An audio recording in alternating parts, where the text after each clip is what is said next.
இன்றைய வேத வாசிப்பு மார்க் 15ஆம் அதிகாரம் 16 முதல் 24 வரை. அப்பொழுது போர்ச்சேவகர் அவரை தேசாதிபதியின் அரண்மனையாகிய மாளிகையில் கொண்டு போய் அவ்விடத்தில் போர்ச்சேவகருடைய கூட்டம் முழுவதையும் கூடி வரச் செய்து சிவப்பான மேல் அங்கியை அவருக்கு உடுத்தி முள்முடியை பின்னி அவருக்கு சூட்டி, யூதருடைய ராஜாவே வாழ்க என்று அவரை வாழ்த்தி, அவரை சிரசில் கோலால் அடித்து அவர் மேல் துப்பி முழங்கால் படியிட்டு அவரை வணங்கினர்.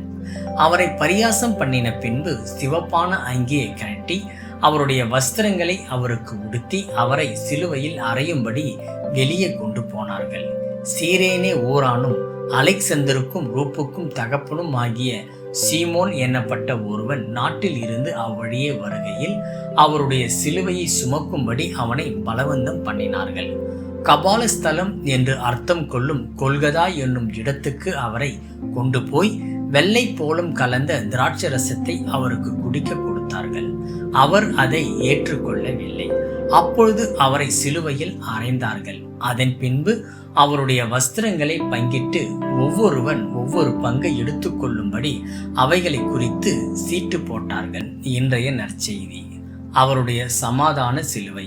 டச் ஓவியரான எக்பர்ட் மெட்டர்மண்ட் வரைந்த சீரேனே ஓரானாகிய சீமோன் என்ற ஓவியத்தில் அவர் கண்கள் துயரத்தால் பிதுங்கி இருந்தன. சீமோனின் கண்கள் உடல் அளவிலும் மனதளவிலும் அவர் சுமந்த பொறுப்பின் தீவிர பாரத்தை வெளிப்படுத்தின. மார்க் 15ஆம் அதிகாரத்தில் வேடிக்கை பார்த்த கூட்டத்தில் இருந்து சீமோன் இழுக்கப்பட்டு இயேசுவின் சிலுவையை சுமக்க கட்டாயப்பட்டதை அறியலாம். சீமோன் சீரேனே ஊரை சேர்ந்தவன் என மார்க் நமக்கு அறிவிக்கிறார். அது இயேசுவின் காலத்தில் யூதர்கள் அதிகம் வசித்த வட ஆப்பிரிக்காவின் பெரிய நகரம். சீமோன் பஸ்கா பண்டிகையை கொண்டாட எருசலேமுக்கு வந்திருக்கலாம். அங்கே இந்த அநீதியான மரண தண்டனை நிகழ்வில் தானும் எதிர்பாராமல் பங்கேற்க இயேசுவுக்கு சிறிய ஆனால் அர்த்தம் நிறைந்த உதவியை அவரால் செய்ய முடிந்தது.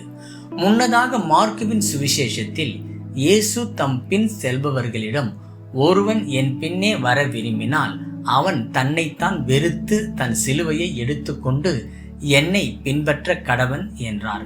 இயேசு தம் சீஷர்களிடம் அடையாளமாக சொன்னதை கொல்கத்தாவின் வீதிகளில் சீமோன் நிஜமாகவே செய்கிறார்.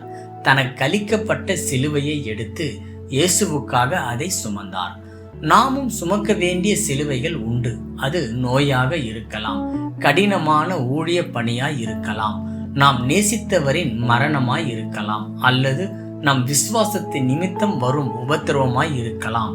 நாம் இத்துன்பங்களை விசுவாசத்தில் சுமக்கையில் நாம் ஜனங்களை இயேசுவின் துயரங்களுக்கு நேராகவும் அவர் சிலுவை தியாகத்திற்கு நேராகவும் வழி நடத்துகிறோம். அவருடைய சிலுவையே நம்மை தேவனோடு ஒப்புரவாக்கி நம்முடைய பயணத்தில் நம்மை பலப்படுத்துகிறது.